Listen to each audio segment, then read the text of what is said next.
Welcome to another episode of the Peak Potential Success Show. My name is Fong. I'm an entrepreneur, business strategist, real estate investor, speaker, also best-selling author, and every single day I help others unlock potentials and guide them to succeed.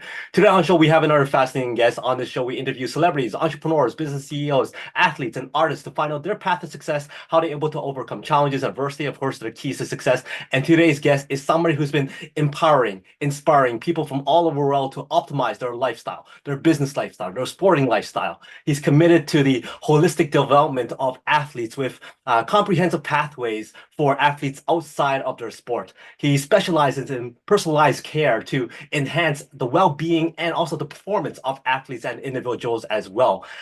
He is in an area where I believe that lots of people should really look into, because once I implemented this into my life, my well-being, my health got better. I'm more energetic. So we'll dive into that a little bit more. I'm very excited to have him here. He comes highly recommended. So please welcome a very innovative leading chiropractor, Dr. Paul Aitu. Hey, thank you, Fong, for that great introduction. Hey, awesome. Well, thanks for being here. Thank you. Awesome. Well, not everybody jumps into the chiropractic space, but from speaking with you in the green room, I know you were an electrician, you're a chiropractor, you're into development and business and entrepreneurship. Give us a quick rundown of your journey. How did you get to where you are today? How to get to where I was?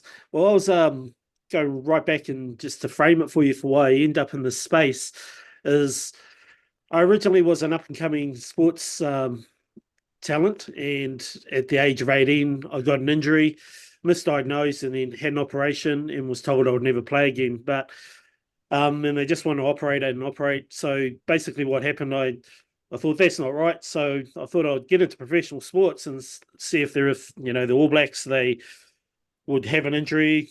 They should be out for months, but they come back within weeks. So I wanted to know what their process was. So worked my way in. At the time, I was an apprentice electrician.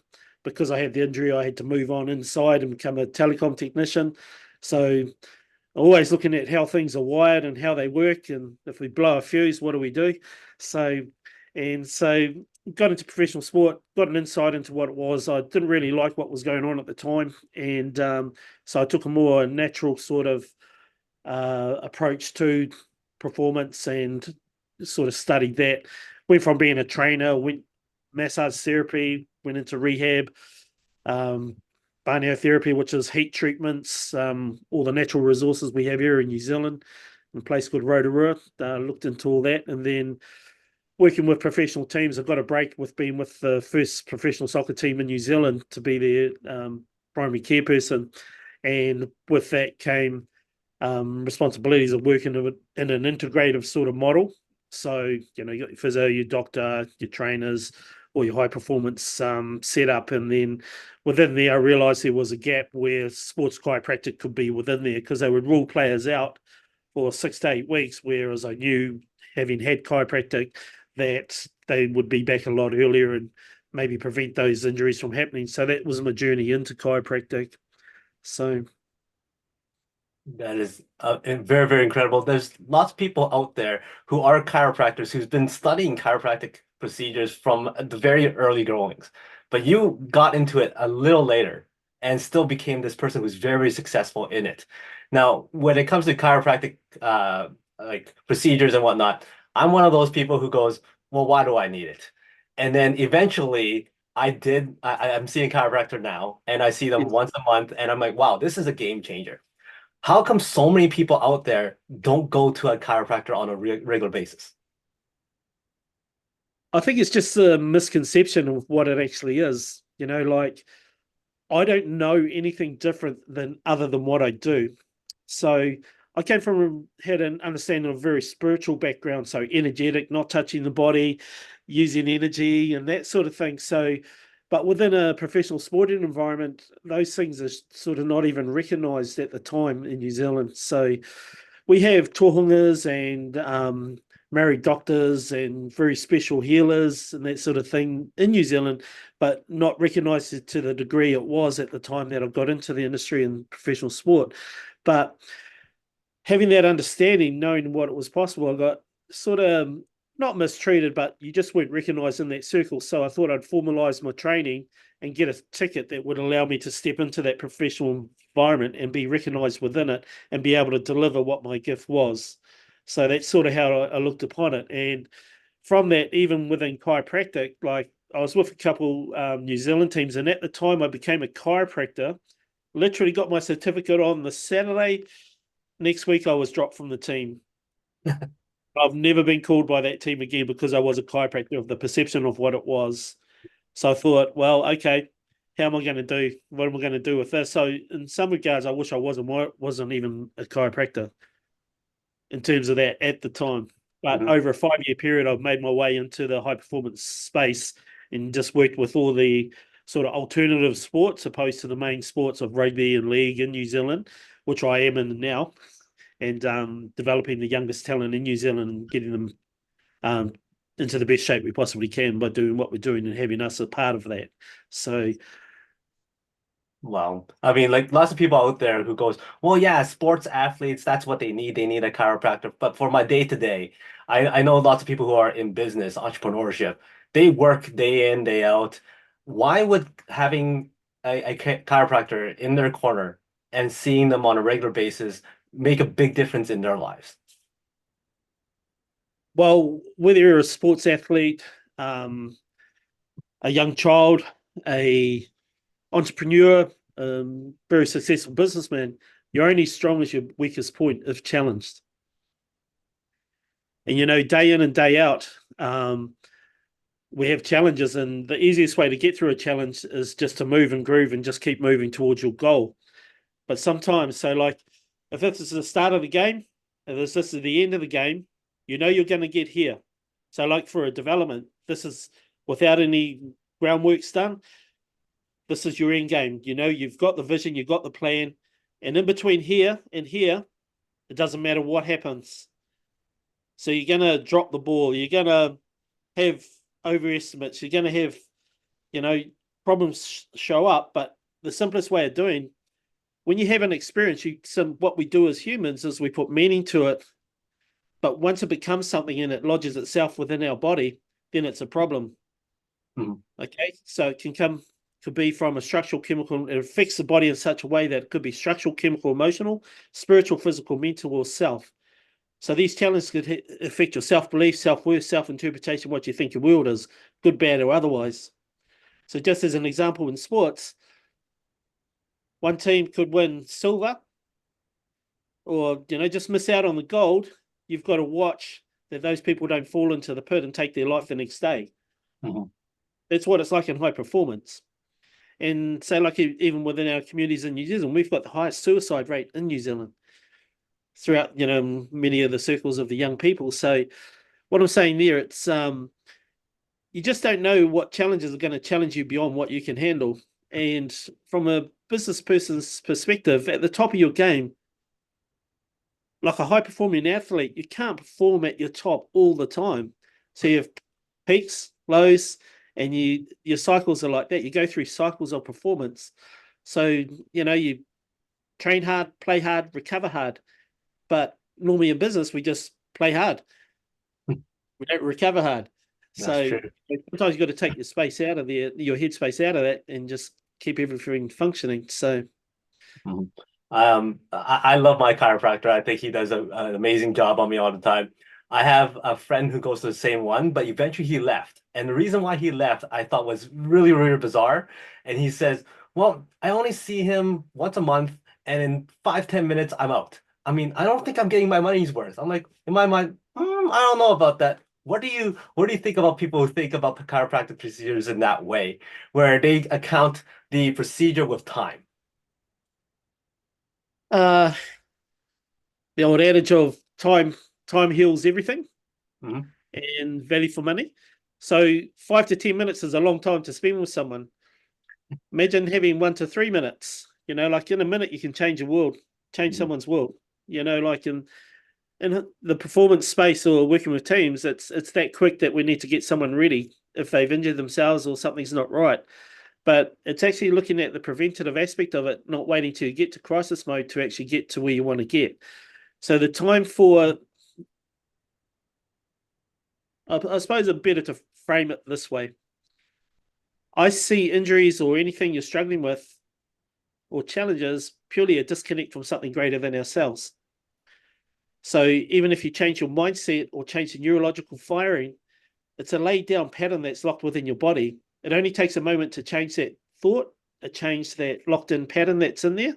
So obviously emotions, sometimes they get locked in our body. By changing one adjustment could change your world forever. And it's not time that it needs, it's actually the precision and the know-how, what needs to be done in that given time. Totally agree with that. I mean, for me, I Yeah. like to be in and out and just fix me right away. I'm like It's that myself. I just think it's awesome. it's very similar to getting coaching in business too, right? You don't Yeah. necessarily need to speak to your coach for like an hour. You might speak with them for 5, 10 minutes and get that one nugget that changes everything in your business. Speaking of business, you're a person who's very, very successful in your practice, yet you are ventured into other things as well, from developments to entrepreneurship. What made you still want to go and do something else? Like, what was it about real estate or commercial or development that goes, wow, that's interesting? Well, like I said, I did a electrical apprenticeship when I was younger, and then I did a telecom technician training as well. So have an insight into that. So through the chiropractic aspect, I have reached the pinnacle in my actual career within chiropractic itself, but I so love what I do. So I'm in love with what the results of what I do, not in love with what I do, because it is hard work. It is a lot of time. It is a lot of space, but I absolutely love it, and I love the results that people get. So the time factor in terms of changing someone's life, we can change it in a moment. Okay, so 1 to 3 minutes, yeah, we could change so much in their world to get them performing better, get into better space. In regards to getting into the development space and understanding real estate, residential, commercial, I'm involved in a Apex Foundation, which is based upon creating great athletes on the field and off the field in the NRL, which is rugby league, and mainly New Zealand, Australia, England, and but we will be playing in the USA next year. So what's happened there? It's funded by a property group, and the thing that opened up my way of thinking is going to global net worth. Okay, we talk about branding. Okay, and I'll mention JT here because like I went to Australia late last year just to see, after the pandemic and everything locked down, and wanted to just see if everyone was real. Like we've been on Zooms for 3 or 4 years, and then heading over there, I just wanted to go there, say hi, how you going? And then we went to Global Net Worth, and because that person saw me with the people in at that event, they said, "Hey, can you take my deal over to the Global Net Worth conference and see if we can do something there?" And shared with a few people, come back and then realised that, hey, I've got two mates that could actually work together and to get this deal done. So came back, got off the plane at 7:30, had my first meeting at 8 o'clock, 8:30 had the second. Third meeting was on a private island. So, and then from there, basically, they're working together now and putting together some cool stuff. And what fascinates me about it is by doing that, by bringing to sometimes, even in the teams I work with, like if you've got someone who normally within your circle of people that you have in your world, you have everything you need. So if I have someone who's lacking strength or lacking confidence, I could bring those two people, within that circle. Normally within a team, there's someone with the trait that that person needs. So if you bring those two people together, you can actually mold them together, and so your team grows. So, and I've done that in business as well. I've really over the last 3 or 4 years really thought about it and gone deep on the relationships I've already had. So really asking people the right questions, getting to know them, getting deeper into their world and understanding them more so that I could actually add value to them, as well as build partnerships within the actual circle of friends that I have. So the real estate side of things, it's quite interesting because we brought that deal together. This particular person, Tony, he's showing me the ins and outs of his magic formula. So he's given me the back end insight into it. He's walking me through the project as each stage of it's working. And now we're looking at renewable energy. And because of the electrical background, I understand that aspect and really find that fascinating. So that's a space I'm working in to build the relationship on what we already have. Yes. So Very, very cool. You mentioned you work with lots of high performers in the athletes world, and you also work with a lot of high performers in the entrepreneurship, the development world. What have you found as the common characteristics that these high performers have that allows them to succeed? Just like similar to yourself, what do you guys all have as a characteristic that does not prevent you from failure?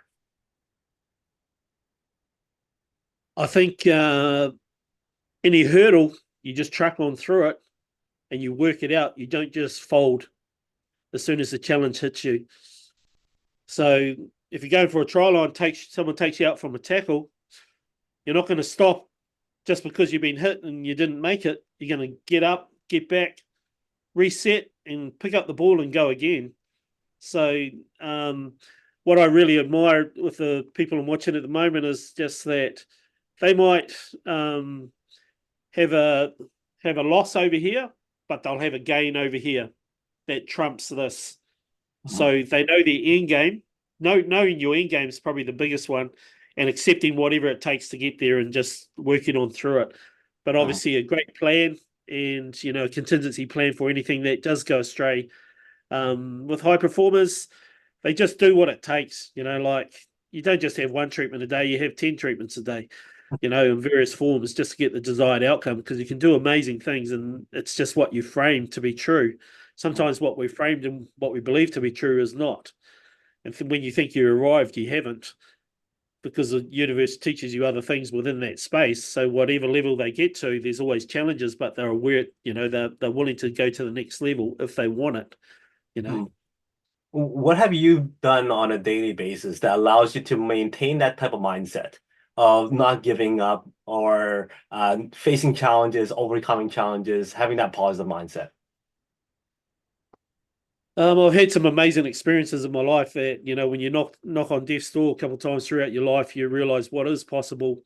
And it's just that a lot of the time it's just what you're framed into believing to be true. I believe in people. I believe in the possibility of what is possible for that individual if they could just turn around what they perceive to be true. Like I said, sometimes we have experiences in our life, we put meaning to it that is not true. It's a perceptual thing. And then it becomes something lodged within ourselves that affects our mindset, affects our body, and affects the way that we see life and whether we engage or we don't. And so stepping through that and understanding that could change in a moment by just changing the neurological firing pattern, which could be just purely a disconnect from something greater than ourselves to allow that to flow through us to be who we want to be. Yeah. No, you mentioned before how important relationships are and how you're a person who's able to connect people together. Yes. Where one person is highly confident and this person is highly strategic, you can put them together and something magical happens. Now, Yeah. when it comes to partnerships, sometimes there's this reluctancy of connecting two people together, and if it doesn't work out, it comes back on you. Yeah. So how do you maintain strong relationships with people and also have that trust, knowing that these people won't let you down? Well, starts with a handshake. I've got old school values. You know what I mean? Yeah, it's not the paperwork, it's the handshake and the values. And I accept that that could fall over. I just purely accept that that's the way it is. Mm, Like you can bring two good people together and they'll go so far and it may fall over, and that's just the way it is. And you move to the next deal. You move mm, to the next thing you're going to do. And but in saying that, like I had tried putting a deal together before, but I stepped away from it and because I didn't understand the language they were saying and talking. And I thought, and I actually told them both, and they were like, oh, but as soon as I stepped away, they felt vulnerable because I stepped away. But in terms of this deal we're in at the moment, I've stayed in the relationship and kept conversation with both sides. mm. So I'm like the calm to the storm, like there's always, and I just know through adjusting my mindset and just trusting the process, we just keep moving, and they will have challenges along the way, no matter what happens. So, and it's just accepting that that's a possibility, and what do we do in that space? And it's really just staying engaged, talking, and not just walking away from it, actually engaging and going seeing them, standing beside them basically, and just talking through. But it's an exciting space at the moment because it's just growing and growing, and just it's just exciting. Yeah. No, it sounds like you're a person who's really good at managing conflict between people, and if there's any tension between relationships and partners and whatnot. What do you do when stuff like that arises? How do you manage those tensions, those stresses and challenges and keep everybody still in the right mindset? I adjust them. Physically and mentally. Yeah, it's really just listening, and like I've done quite a few board sessions with them. So purely when they get into that state, it's just a story, and it's just like the body. You're just reorganizing the complexity of what's gone on. So it becomes very complex, obviously, in the scaling and what they do in developments and that. And everyone plays a role, but sometimes the roles get muddled and overlap, and then there becomes confusion. So really, like just by getting the people involved adjusted, that's literally what I do. I'll go to the place and adjust the people there. Then everyone's nice and calm, and then we can just board session it. So you've really got to get them to download the complexity of their life and where it's at, and then just structure it and have steps or a list of things that we need to reorganize it and put it in a conceptual way that everyone can understand and know that we'll play a role for the end result. The end result is what we're after, but like just putting it into a workable list is probably the best way we can do it. But definitely the downloading, yeah. Right. Back to the adjustments that you do for your clients and whatnot. Like we said before, there's people out there who is reluctant to see a chiropractor and have that in their daily lives.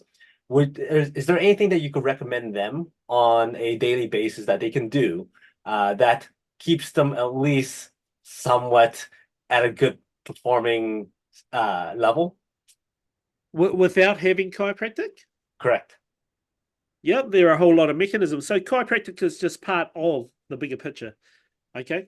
So obviously a positive mindset is massive, but there are functions in the body. So if you've got fear factor or anything like that, there are little things. You'll see athletes just turn their head left and right, do this when they're actually starting a race, or they'll tap their forehead, or they'll do this, like it is all neurological, right? And it's just purely energy. So we have basic principle even with our athletes we work with, and even for the business people, is eat well, hydrate, and just do your thing. You know what I mean? Stay connected to what you believe to be true for yourself. Be you, do your do. Don't be anything other than who you are. And like the outside influences and their opinions of you, they don't matter if you're going to stay on track and you're doing it for a greater cause and your reasoning's right. If it's right, it's right. And if you perceive it to be true, stick to your truth. And no one has the right to take your energy from you. No one. So stay true to you. Yeah. So well said. You mentioned that you work with a lot of high performing athletes from like you say kids a lot. What's the youngest age that you think people should start doing chiropractic procedures? Well, I've literally had a baby come from the hospital from being just born.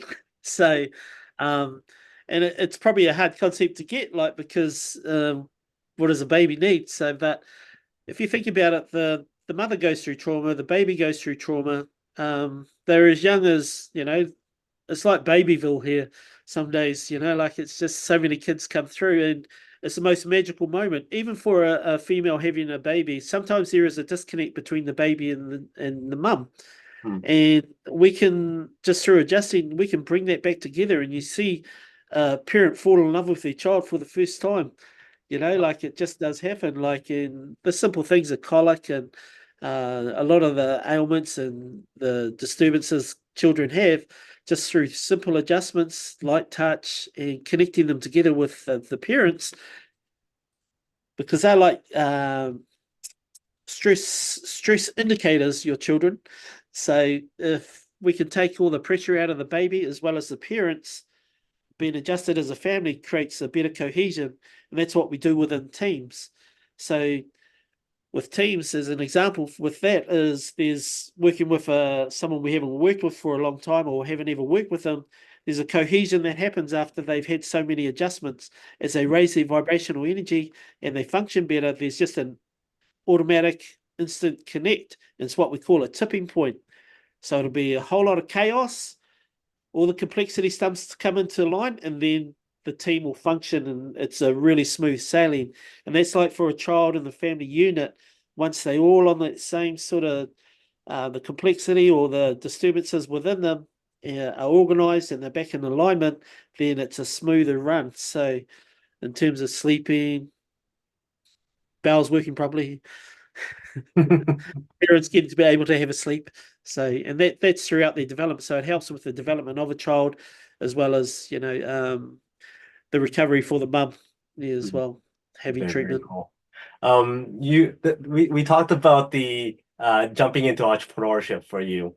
What was the biggest aha moment for you when it comes to like the developments to entrepreneurship that you didn't experience in your chiropractic life?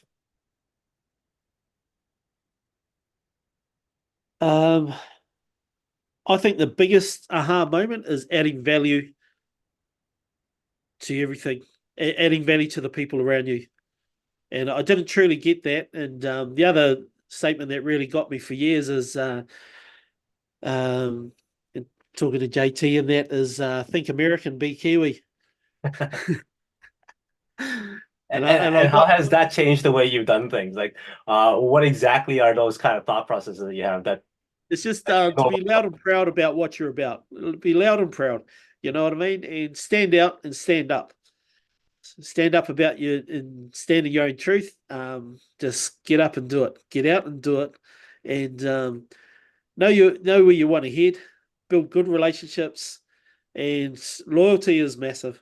Relationships and loyalty. about? Like that's just um do to others that you would like done to you. You know what I mean? Like be the friend, be the rock next to the entrepreneurs you stand beside. And that's just something else that's really hit me hard over the last probably period is the people you surround yourself with, so shall you become. Mm. And no judgment of it. You know what I mean? Like, yeah. Awesome. I got two more formal questions for you. The first one is something else that you help with is holistic development. What exactly is holistic development? I suppose it's exactly what we were talking about before is looking at not just the structural component of ourselves. So looking at the structural, chemical, emotional, spiritual, physical, mental, self, self-belief, self-worth, self-interpretation, what you think your world is. So when you have a problem in your world, it's not just because that person did it to you. It's really turning everything in on yourself, and that the world's purely a reflection of yourself, and really owning what's going on in your world and really developing yourself. You can't change anyone else but yourself. Holistic is just opening up to greater possibilities. Could it be something greater than ourselves that actually is getting in the way of what we're doing? And I think it's just encompassing, like not just the physicality of things. There may be more if you need help, but it's not that you have to drop into it. So spiritual for one person could be God, universe, or energetic. For another person, it might be a stone they wear that they hold on to that gives them their drive, or it may be an experience of that they've had in their life that they hold on to that gives them that feeling of wholeness. Yeah, that's how I see it. Just finding out who you are, finding the champion within, so you can do more, be more, and everything you want in your life you can have. Yeah, so. Awesome. Now, final formal question for you is we put you on the main stage. You have a couple minutes to share one message that everybody needs to remember Dr. Paul for. What's that one message? Be you, do your do. Nice and simple. Nicely done.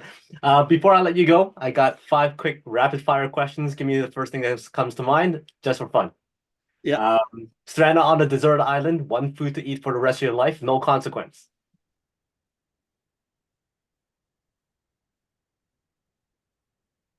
Nando's. Nando's. You're on a road trip for hours on end, one song that you don't mind listening to over and over and over again. Mississippi. Hollywood calls and goes, "Hey, Paul, Dr. Paul, we love your story. We'd love to do a biopic of you. Who would you cast to play you?" Stallone. Stallone shows up at your door and goes, "Hey, buddy, I got cast to play you. Boy, I'm hungry." And you go, "Hey, Sly, get over here. I'll cook you something nice. What's that special dish that you could prepare?" Tomahawk steak. Sounds awesome. Give me a number from 1 to 5. 4. 1, 2, 3, 4. So if you had to relate success to Airbnbs, how would you use Airbnb as a metaphor for success?